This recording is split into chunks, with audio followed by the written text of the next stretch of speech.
Hello again everyone from Tokyo, Japan, and welcome back to Japan Vintage Camera. And as you can tell, I'm not doing a camera review video today.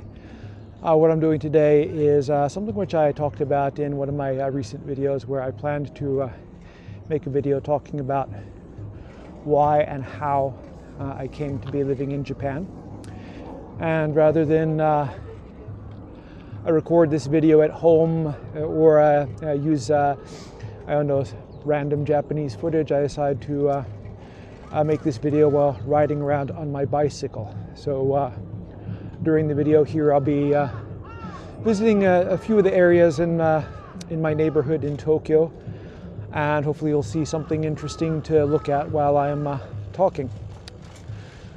So this is probably going to be a long story. I'm not sure how long this video will be, so yeah, if it goes on for a long time, hopefully you'll find it interesting enough to watch closer toward the end. But yeah, the story begins a long time ago. I think I'm going to start maybe something like the kid in the movie Goonies, the fat one who starts talking about his whole life. So I apologize if it rambles on, but maybe I'll let you know that I'll start this video talking about the why and how, and in the second part I'll talk about requirements necessary to move to Japan and to live and work here, and maybe this information will be handy to other people who are thinking of doing the same thing. So let's begin with the why. Why did I move to Japan? This starts a long time ago when I was a kid, and my family had just moved from the desert southwest to sunny Southern California. And I was enrolled in a new elementary school in Anaheim, across the highway from the Disneyland park, and close enough to where I could hear the rides going and the music from the parades and stuff like that, and close enough to be envious of the people who could go to Disneyland while I was stuck in school. My teacher in the third grade was Miss Harris, who, if the story runs correctly, was formerly a professor at UCLA, and then in her later life she decided that she would rather teach elementary school than teach college students. And so she was quite an interesting person, and as it turns out, her oldest son was a teacher living in Tokyo. And during her summer holiday, she would come to Tokyo to visit him, and also to do sightseeing in Japan. And during her visits, she would collect a lot of interesting souvenirs and artifacts and things like that. And she showed us these beautiful embroidered kimonos and silk screen art and things like the koi nobori, the fish kites, which a lot of people I'm sure are familiar with. But the most interesting thing she brought, and what I guess influenced me the most, were movies from Japan. And these were 16mm movies, which showed the more scenic parts of the country. It probably gives away my age a little bit. You know, when your school's multimedia consisted of a 16mm film that moves the clock quite a ways back. But it was very fun to come into class after recess and see the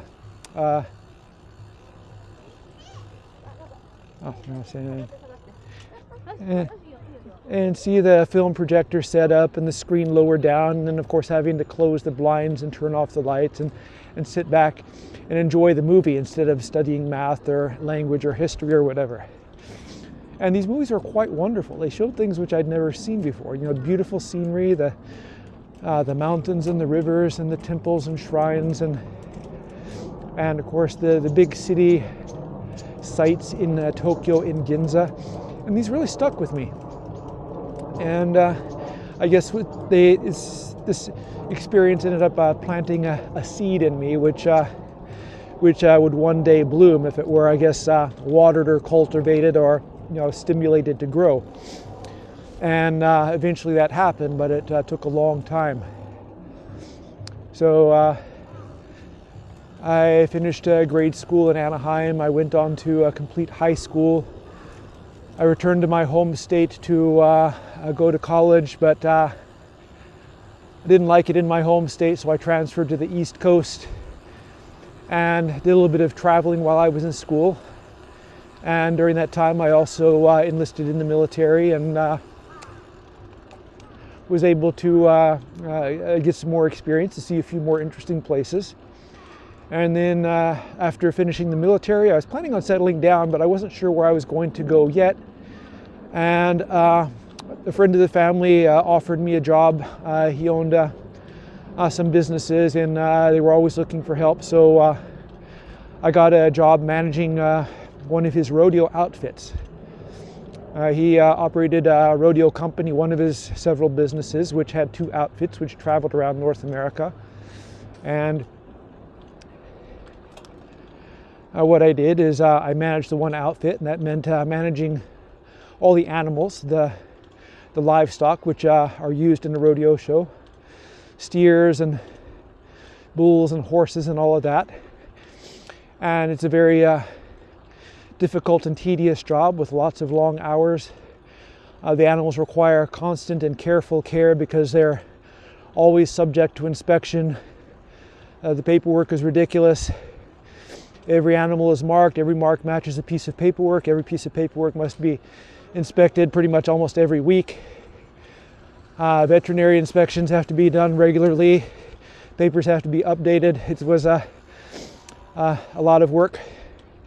And then, of course, worse than that was managing cowboys, which were mostly young men from areas like those where I grew up. And they were good guys, very interesting, but very young and competitive or whatever. And there were never enough of them. It was always short-handed and always trying to hire more. Whenever you hire more, they quit. They either find something better, which wasn't hard to do, or fall in love and somewhere on the road and quit and settle down in different places. So, it was interesting work, and it's something that not a lot of people have experience with, but which I enjoyed for a while. On the other hand, hours were long. You're always traveling. You're always in a hurry to get to the next show. You're sometimes driving a ridiculous amount of hours, and the law says you can only drive a certain amount of hours before the animals have to be unloaded and let out to stretch their legs and exercise. And when you've got like, say 3 or 4 days to get from Winnipeg to Anchorage, that's not a lot of time. And then, let's say from Anchorage to Walla Walla, and Walla Walla to Sacramento, and Sacramento to Phoenix, and Phoenix to Louisiana. So it's a really difficult life on the road where you're always struggling to catch up and get back on time, and you always get stuff done at the last moment usually.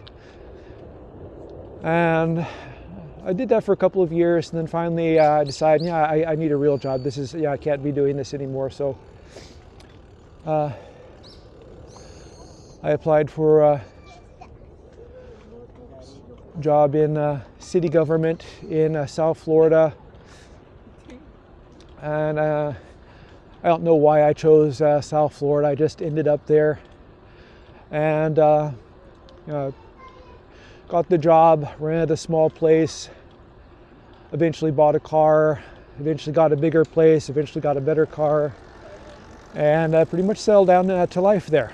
And working for the city wasn't a difficult job. It was pretty basic. I worked a lot of hours because I like to buy stuff, and when you buy stuff you have to pay for it. To pay for it you need to make money. To make money you have to work.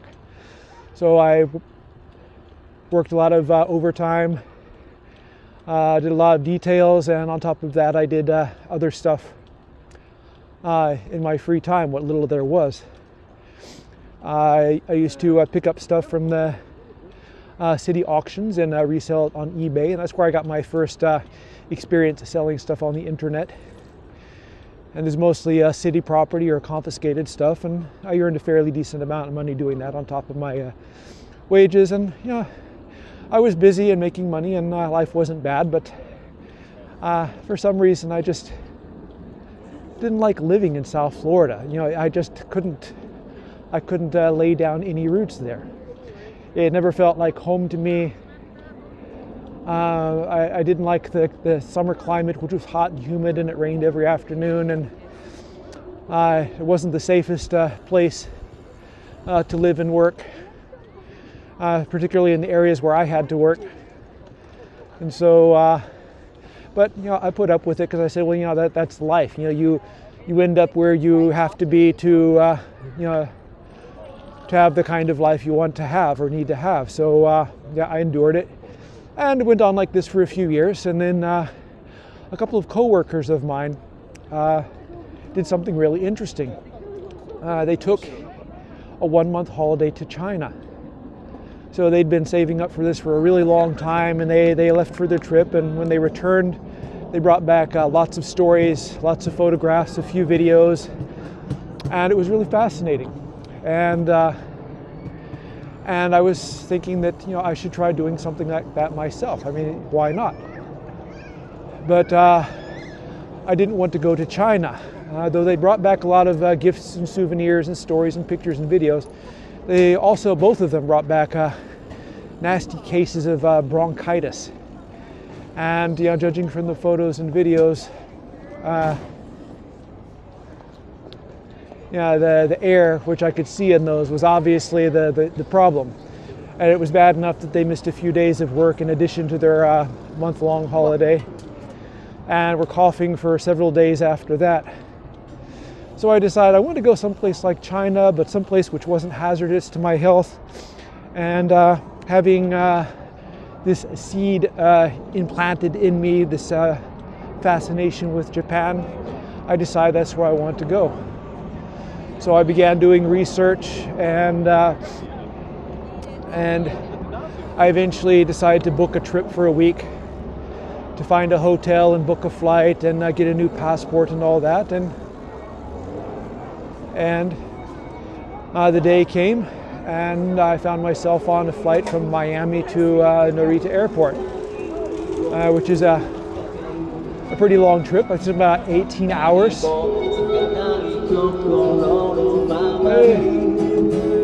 Good music. There used to be lots of live music here around Yoyogi Park on the weekends. This is we're near Harajuku Bridge, where I'm at right now.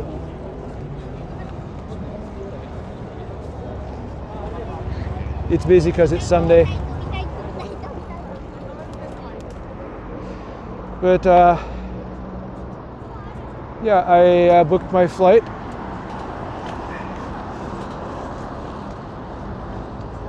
And took a flight from Miami to Atlanta, and from Atlanta all the way to Narita, which is a hell of a long and boring flight. But on that flight, I got my first taste of Japan, because the flight attendants and staff on the airplane were Japanese. And compared to my very frequent flights on American airlines, my first experience with a flight on a Japanese airline was completely different. The service was very friendly, efficient. The flight attendants were, very attentive and younger and more attractive, and I was impressed. And then I arrived at Narita Airport, and even the airport I found impressive. It was clean, it was well organized. It wasn't under construction, which being from America was something I hadn't seen before. Pretty much every airport I've been to in America is under construction at some point. It's like large ocean-going ships. They're always in the process of being painted because they're rusting all the time, so the painting never ends. And in America, airport construction never ends. It's like this black hole where contractors can get like an endless supply of taxpayer money and never have to actually finish the work. But in Japan, the airport was nice, new, and complete, not under construction. Everything worked in the airport. They had, at this time, coin-operated computers, which you could use to get on the internet, and And the bathrooms were clean, they didn't smell. I changed my money at the currency exchange desk, and I used 500 yen to go and pay for a shower. The shower was spotlessly clean, you know, like being in a hotel spa. It was really wonderful. And right away I was impressed. I could tell this was a very much different place than what I was used to. So I found my way down to the train station under the airport to take the Narita Express from the airport to Tokyo Station. And the train was very clean, very smooth, very quiet. As it went along, I was looking through the windows at the passing scenery, which was a mix of sometimes countryside and sometimes busy city. And the train would stop fairly frequently, and it was picking up commuters who would stay on the train for a while and would get off at another station. And for some reason, at this time, this was the moment that I decided that I wanted to live in Japan. And it's kind of crazy to think that that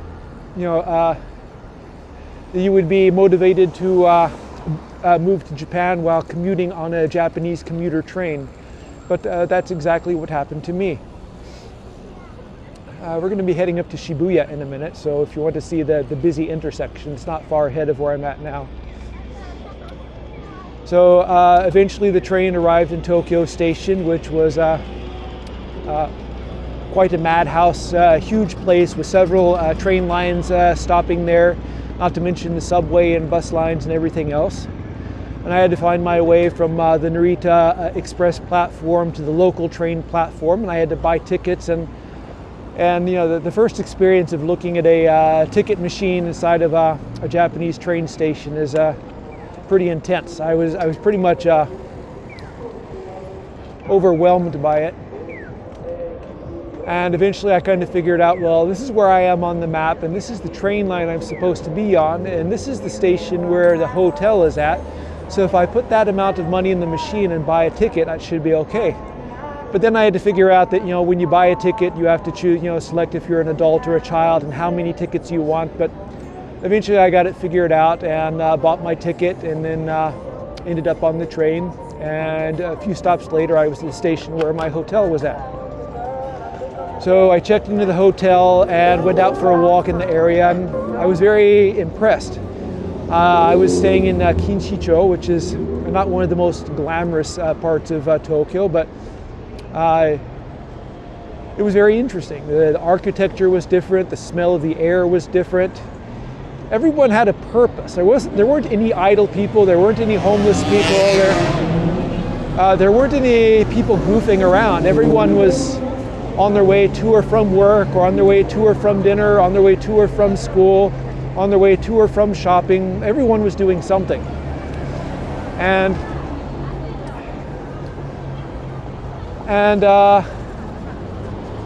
it was interesting. And in addition to that, there were, of course, there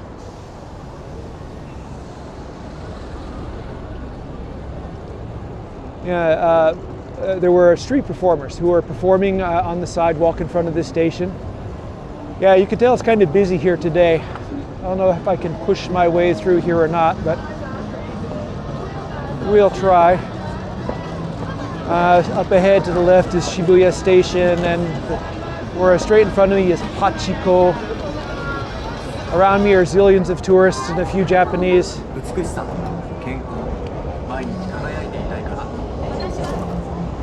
And there's the Yamanote line. So I watched the street entertainers for a while, and it was a really interesting first night.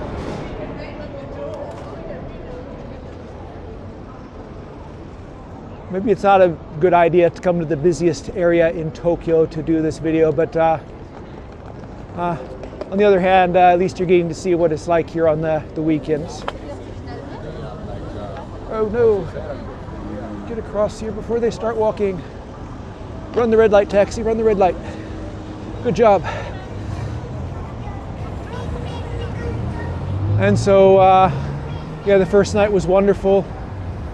I had dinner at the high floor in the restaurant where I could see the city. And then I spent the next week here, and of course I did what like lots of these people around here right now are doing, you know, seeing all the cool spots like Shibuya here, Ueno, Odaiba, Asakusa. Pretty much the top 10 places in Tokyo to visit were the places I visited. And I had a lot of fun. I had so much fun that I decided that I had to do it again. So, oops. The end of my trip arrived, and I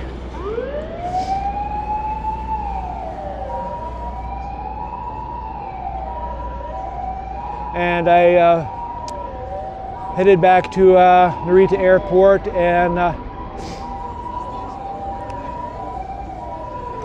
I boarded my flight, and 18 hours later I arrived back home. But on my flight, it was kind of an interesting experience. As I was looking at the photos on my laptop computer, my very old laptop, because this was a while ago, I noticed that there was a internet signal on the airplane. So I clicked on the Wi-Fi, and the page came up and said that this plane had Boeing Wi-Fi. And there was no advertisement of internet or anything on the airline or inside the airplane. So I signed up for it, and I paid a fee, and for the rest of my flight I had internet. And while I was enjoying my long flight home, I booked my second trip to Japan. So, and my second trip to Japan confirmed everything that I'd thought about in my first trip, and I decided that I would move here. So that's the why part. The next part is the how part, how I moved to Japan, and also I'll talk a little bit here about the requirements necessary to come here and what you have to do. So basically there are three ways which you can, four ways depending on which country you're from, where you can come to live and work in Japan. For people who live in, say, the UK, Australia, Canada, they can get what is called a working holiday visa. Oh, a Barracuda 67, nice car. So they can come here for, used to be 6 months, I think in some cases it's a year now, where you can come here for a long-term holiday and get a job while you're here.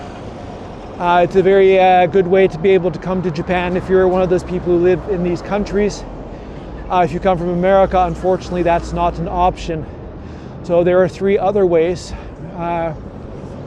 which you can come to live and work in Japan. The first way is to get a spouse visa, which means you have to find a Japanese spouse. And that's probably easier than you might think. It's kind of, most foreigners who come to Japan here, even in the short term, end up getting a girlfriend who often becomes a wife. So that's not as uncommon an occurrence as you might think, and it's kind of a quick way to get a visa, with one exception. If you do marry a Japanese national, they need to have the means to support you and themselves, which means they have to have a fairly decent income and a stable job and a stable employment record. And if that's not the case, they're not going to be able to you won't be able to qualify for the visa. There are ways around this if your spouse's family is willing to sponsor you and take, economic responsibility for you. That can work, but that requires more documents and such. And the next way to come here is on a student visa. And if you come on a student visa, you have to be enrolled at an accredited school. And there are a lot of accredited schools who are basically just exist in order to give people an excuse to come to Japan to live and work. You don't really have to study a lot. There aren't really anything in the way of standards. You just come as a student, and then you apply for a work permit, and this allows you to work part-time while you were a student. And this is the method which a lot of people from South Asia or Southeast Asia use to come to live and work in Japan.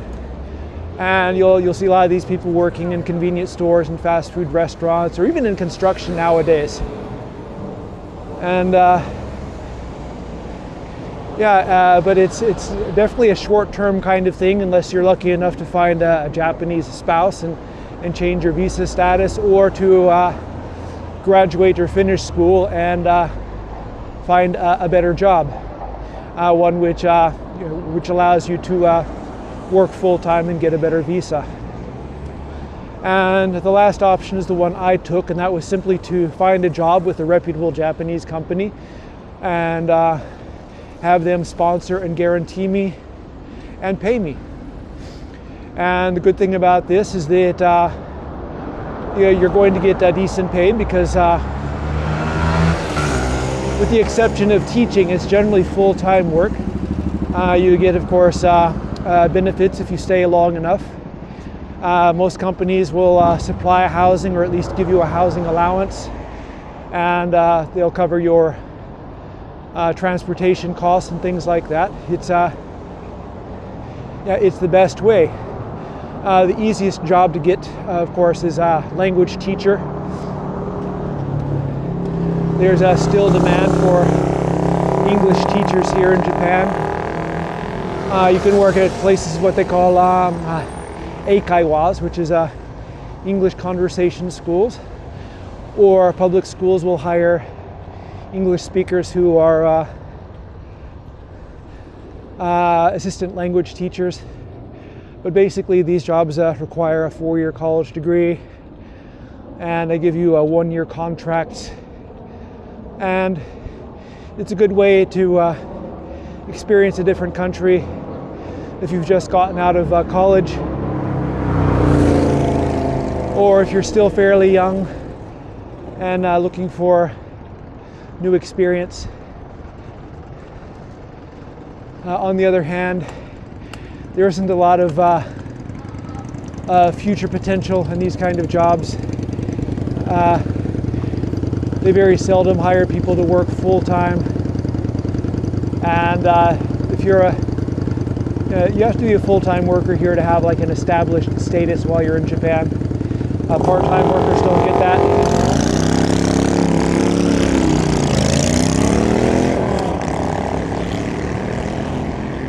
Heading towards Shinjuku now. So it's a good short-term option. Some people do it long-term, and those are the people who usually end up being trapped in Japan. And some people like it, some people don't. For myself, I wouldn't recommend it. So the other option is a more conventional Japanese company. It's a manufacturing company or a financial company, tech company. And these places are pretty much always looking for help. You don't necessarily need any experience, so long as you're energetic, you have a degree, and you impress them enough in the interview. And personal appearance, of course, they may not care in other countries. In Japan, they do a little bit. So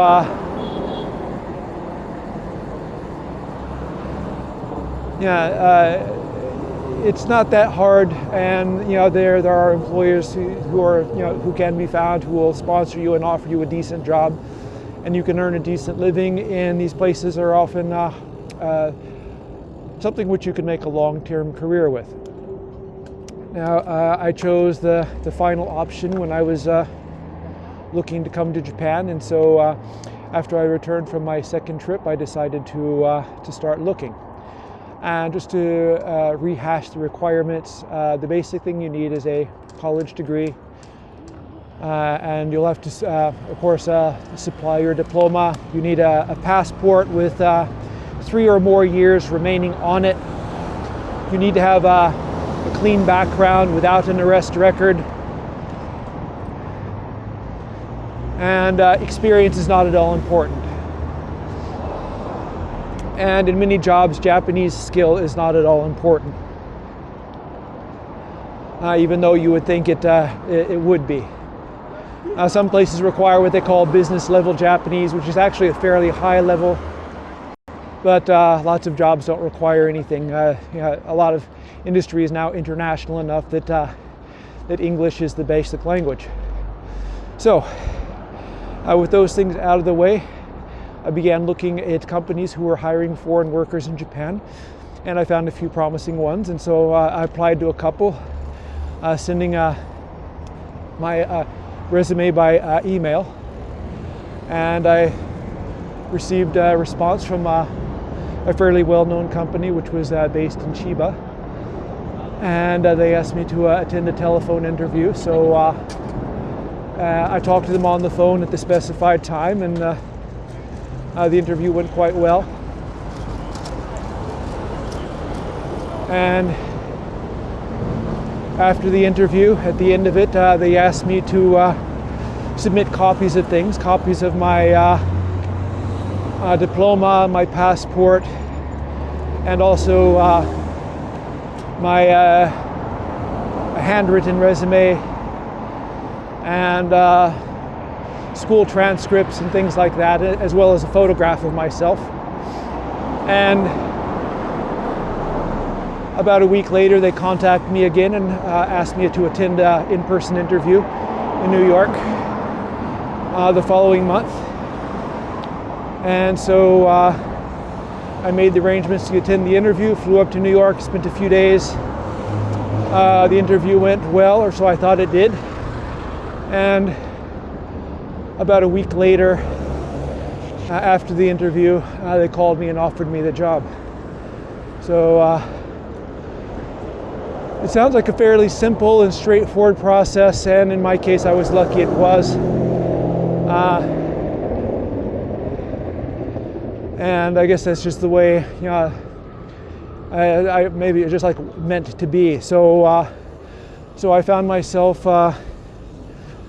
with a job offer in Japan and being able to move here, and they were going to supply me with a small apartment from which they would deduct my rent and cover a few of the other expenses while I was here, and that was that. And I had about 4 months to prepare, you know, for my departure date.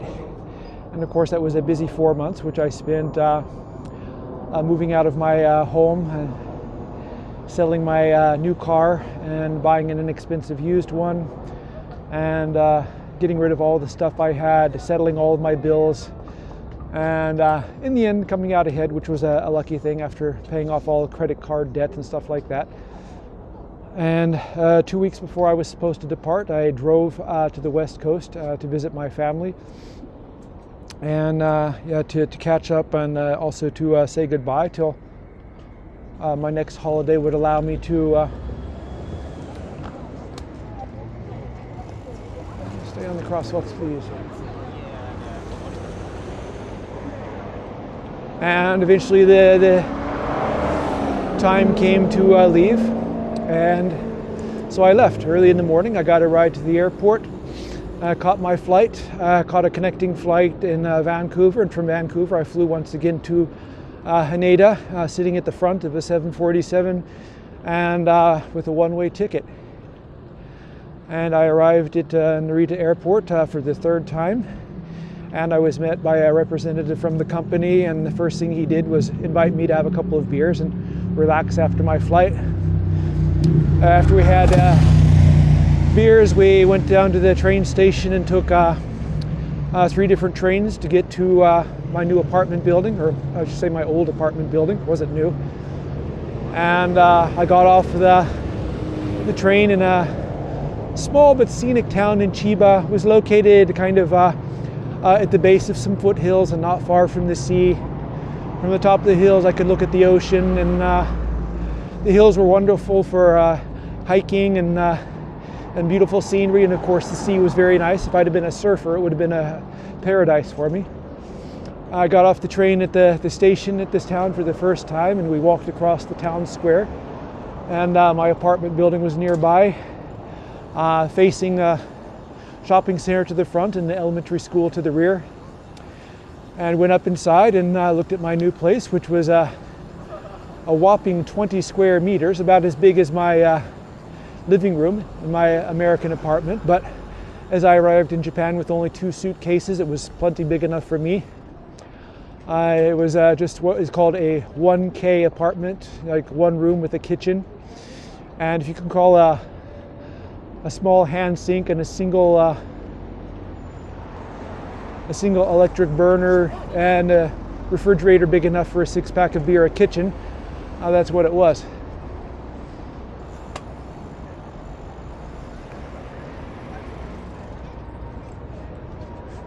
We're here in Shinjuku on the east side. So, here we go. Yakimo, selling potatoes nearby, baked potatoes. So, yeah, I unpacked in my apartment, and luckily they'd set it up for me. It had a new futon, new bedding, a new table, new chair, new iron, new ironing board, new cookware, new cutlery. Pretty much all the stuff I needed except for the food and clothes. The shops were very close. The shopping center was right across from the front of my apartment building. And unfortunately, the back of the building, as I said, it faced the elementary school. And right below my apartment was where the elementary school kept its chickens. And the roosters in Chiba like to wake up at 3:30 every morning and start crowing. So I'd hardly close my eyes after an incredibly long flight and a long commute, only to be awakened by the roosters at 3:30 in the morning. And that was it. Interesting thing about Japanese apartments, especially the old ones, is they're not well insulated. So you can hear pretty much everything. They're hot in the summer, they're cold in the winter, they're noisy at all times when anyone's talking more than a normal voice next door. My neighbors in my apartment building were university students who would go to class for a few hours during the day, then they would come home in the evening and drink beer and sing karaoke until the rooster started crowing. So until I got used to the noise, I didn't get a lot of sleep.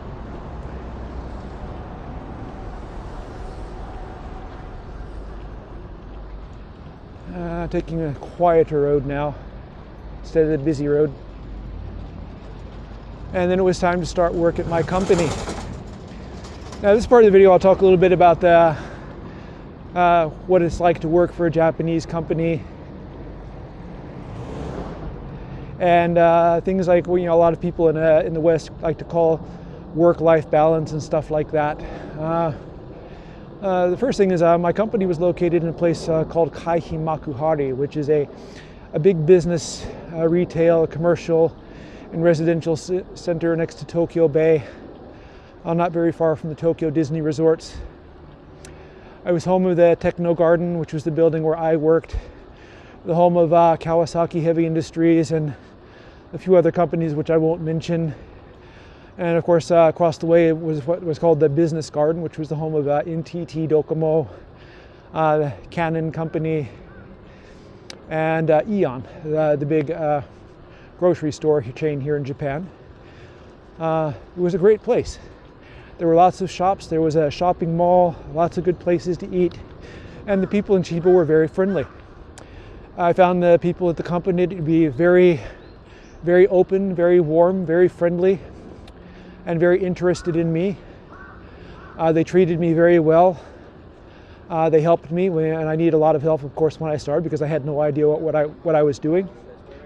After about 6 months, I was treading water, and after a year or so, I was swimming pretty well on my own. And then in a couple of years, I was pretty much flying. My manager was a really interesting guy. He was young, which is really rare for the manager in a Japanese company. And I had a lot of fun with him and co-workers and clients, and the hours were long. Usually I get to work by 7:30 in the morning in order to relax and have a coffee and catch up on the news before starting my day. And then I would usually arrive home between 9:30, 9:45 at night. And that's probably like what a lot of people would think is a dreadful work day, ridiculously long. But for me, it wasn't bad. As I said, I'd worked a lot of hours and I worked a lot of overtime when I was living in America. So it wasn't a big difference to me, and at least I had weekends off, which is something I very seldom had when I lived in America. And Japan has a lot of holidays compared to America. Pretty much a month never goes by without at least one national holiday, and some have several, and there's Golden Week and winter holidays and stuff like that. So yeah, it's not as bad as it sounds. And in addition to that, of course, the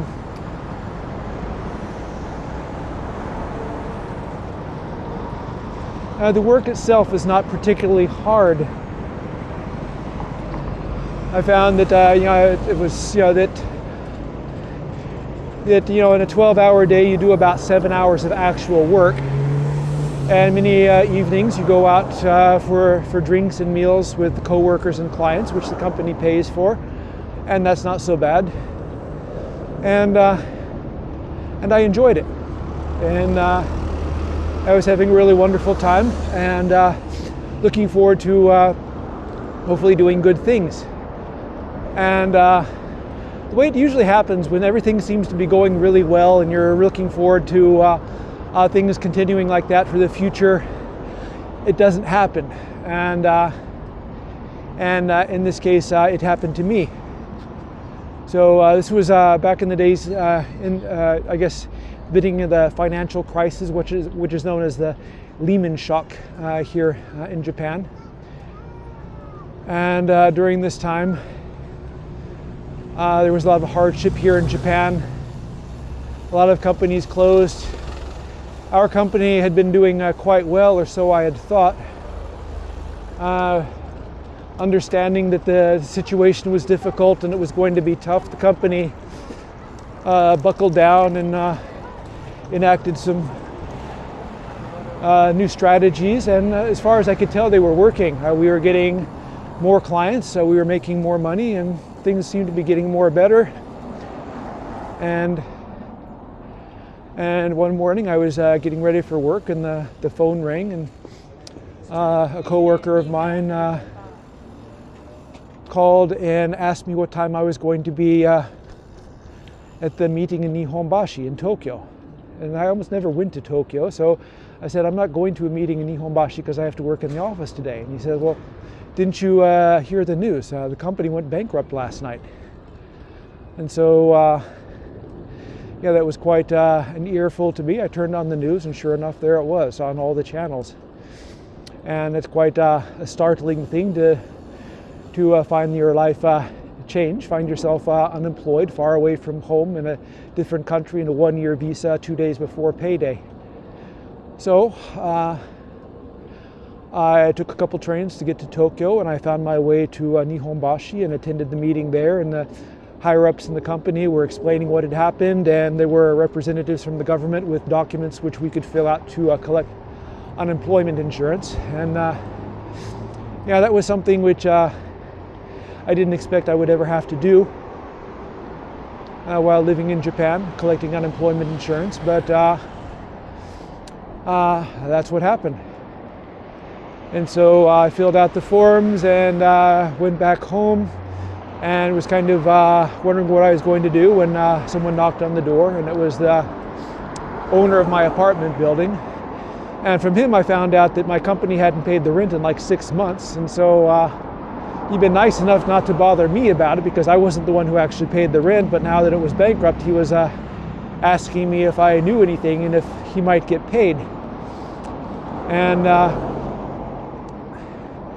so I had a box which was a property of the company, which had seals and things like that in it, and cash. So I handed him the box and said, well, maybe you can do something with this. I don't know, there was maybe $2,000 in Nijumanian in cash. It was more than $2,000 back then, maybe $2,500. And then, of course, there were bank books and things like that in there, but the company was bankrupt. They weren't coming back or anything, and I didn't want it, so I let him have it. I figured that, yeah, they owed him. And so after that, he left and my phone rang, and someone was calling me from another company, and it turned out to be one of my former co-workers who'd gone to work somewhere else. They were calling me and asking me if I wanted to work for them as well. And as I didn't have any other options, and looking around on my own to find another job might be difficult, I accepted their offer, and I drove out and filled out the documents and all that, and within a week I had a new job. Unfortunately, this job didn't work out especially well. First, it was located in Ikebukuro, which isn't a part of Tokyo I'm especially fond of. Maybe a lot of you have seen the series Ikebukuro West Gate Park, and that doesn't really give you any idea of what Ikebukuro is actually like, but Ikebukuro is what is called the gateway to Saitama. And Saitama in the Kanto area, Kanto is where, the region where Tokyo is located. Saitama is the Mississippi of the Kanto area. And whenever you hear of like the rare occasions when crazy news and I guess you would call redneck activity happens in Japan, odds are it's going to be happening in Saitama. And Saitama is kind of like a running joke. They call it Dasaitama. Dasai is a word in Japanese for silly, dumb, whatever. And so, and I saw a lot of the Dasaitama activity while I was working in Ikebukuro.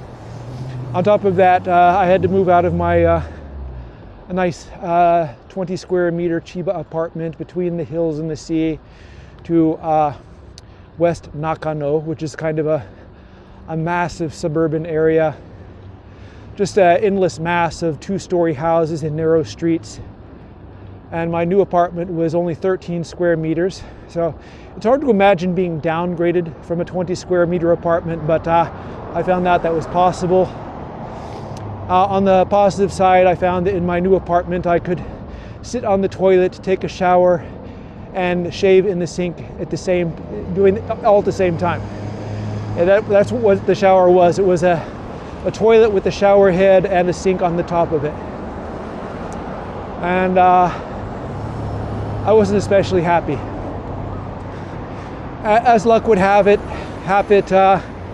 luckily I didn't have to stay there very long. On the positive side at this place, I had Fridays and Saturdays off, which is a really unusual thing in Japan. Very, very rarely do they give people a weekday off, but as I was a foreigner and whatnot, I guess that was my schedule. And on a particular Friday, on March 11th, I had just gotten back from riding my bike like I'm doing right now.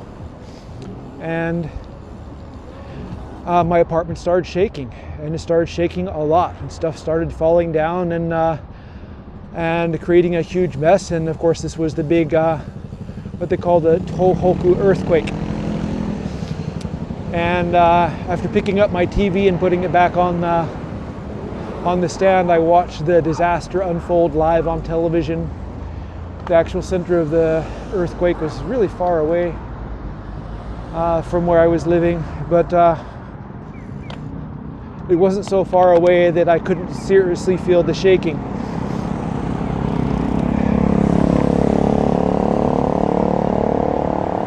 And it happened very quickly. The earthquake went on for a really, really long time. And I wasn't unfamiliar with earthquakes. I've experienced a few of them in my life. I'd been in Los Angeles in 1992 and 1994.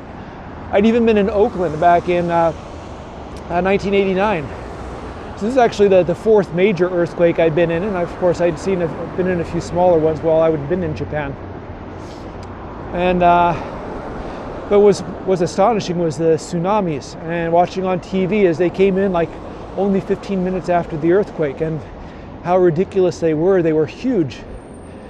And so I called by this time I had a girlfriend, and she was in New York, and so I called her in New York and told her what was going on, and we were cut off after a few minutes because the phone service stopped working. And so I started contacting everyone by email and messenger.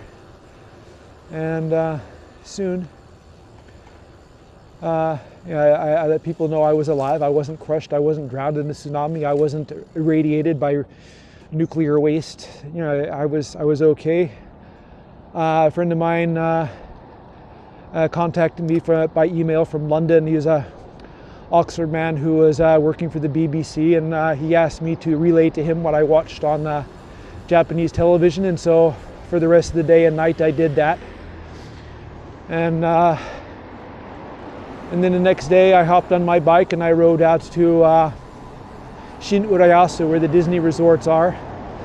And when I got close, I couldn't even ride the bike anymore. The streets and sidewalks were so torn up because it's reclaimed land there. So my company called and said that for the next 2 days I couldn't come to work because they were inspecting our building for damage. And the building was a really crappy, rundown, ugly place with an elevator so slow that to get to the 8th floor, it was faster to take the stairs.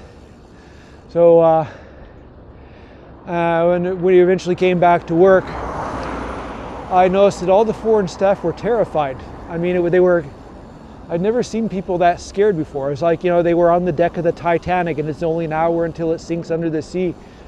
They were just terrified. And, they were worried about another earthquake hitting. By this time, there was traces of radiation, around Fukushima. It was quite a scary experience for them, and they started leaving. And pretty much every foreign person I knew, other than myself, left. They all returned to their home countries. And I've been kind of the person who always tries to find a silver lining in a nasty cloud. And the silver lining to this was that with all the foreign staff bailing out of Japan, it would leave a lot of openings for people who wanted to find a better job. And so right away I began applying to other places, and I chose what I thought would be the best possible company to work for, and one who wouldn't hire me under normal circumstances due to I wasn't especially young at that time or especially experienced, but my expectations were right. They had no choice. They had to hire me or have no one. So I left my really crappy job in the rundown, beat-up building in Ikebukuro and moved to a much nicer building in the financial district in Otemachi. And I've been, I was there for a few years, and I still go there today. But and I was able to leave my 13 square meter closet with the sink, shower, toilet, and move to my own apartment near the riverside in Kanda, where I actually had 3 rooms and a very nice large bathtub. And I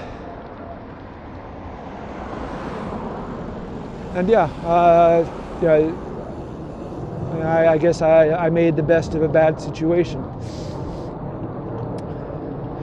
And eventually my girlfriend, who was in New York, she became my wife. And then after having a wife, I had a kid. And life has been pretty steady here ever since. We were living in the Chuo area in Tokyo, and when our kid was born, we needed a bigger place, so she could have her own bedroom. So we moved to the Minato ward here in Roppongi, and we've been here ever since. And so far, life has been pretty good here. I'm in Nishi Azabu area now, and it will soon be coming up on Aoyama, and then that building up ahead with the cranes on top, that's in Roppongi, which is near where I live. So I'll only be talking for a few more minutes, but what's it like to live in Japan? I think maybe you've seen quite a bit of what it's like around here by watching the video. Not sure how long this video has been going on now, but it's an interesting place to live. It can be very, very crowded, as you've seen, very, very busy, but also well organized and clean. Yeah, the businesses here are well run. They're very friendly. You get really good service. You don't have to tip. The food is really good. There's lots to see and do. Azabu West, Nishi Azabu is what it says on the building. And yeah, it's inexpensive now in Japan, which is shocking. I thought it was an expensive place when I moved here 16 years ago, but now I find that it's become very reasonable, and this is largely because here in Japan we haven't had any inflation for the most part, while the rest of the world seems to be suffering from a lot of inflation. The price of a meal at McDonald's in Japan is about half what it costs in America nowadays, which is something I never thought would happen. Cost of other things isn't so bad. Cost of housing here varies from very reasonable to beyond ridiculous. Government services here are very, very efficient. If I have to go to the tax office or get documents or things like that, I find that they see me right away. The lines are never long. Everything is just remarkably efficient.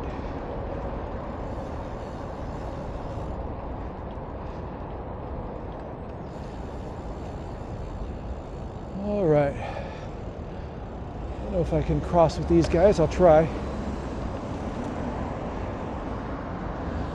If you like good food and lots of shopping, there's lots of that here.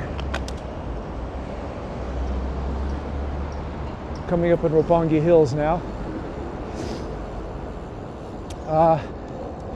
There's basically no crime here, which is a really wonderful thing. We're going through, I have been riding now for about, I don't know, maybe less than an hour, but no homeless people. That's something which you don't see very often. A bunch of young men here on their way home from a wedding. You can tell by their light colored ties. And construction up ahead, because Tokyo is always changing. They're always building a lot of stuff here. Skyline changes. Something like 20 new buildings have been put up in the area since I moved to Roppongi, and more in the works. The people here are, not just my neighbors are friendly. They're they're outgoing. They are helpful. Dog. That's a friend of my dog's. She's usually walking in the park nearby.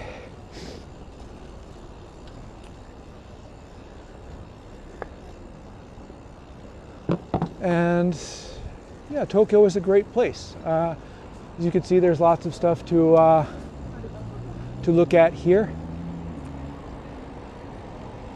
In the summer, they have a wonderful festival on this street. The Roppongi Summer Festival is held here. And in the winter time, all these streets are illuminated, and you can buy Christmas trees and stuff like that. Lots of concerts and events are held here. Taylor Swift was here during the week. My daughter and wife went to see. They had a great time seeing her concert, and I think last year they went to see Lady Gaga. So there's lots of that going on here, and the concerts here are pretty well run, and no trash or anything like that compared to concerts I used to go to when I was young in America, which were after a concert it looked like the city dump. It's not like that here.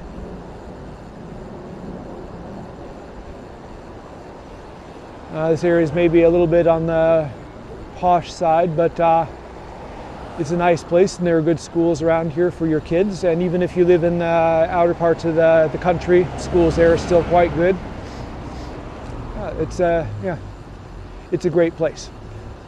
So anyway, I'm going to go ahead and end the video now. It's really long. I'm going to try to do this in like a 4K, so there's probably going to be like rendering on my ancient Mac Pro for the rest of the night. So if you like the video and want to see more, please let me know. Maybe I can make more videos like this.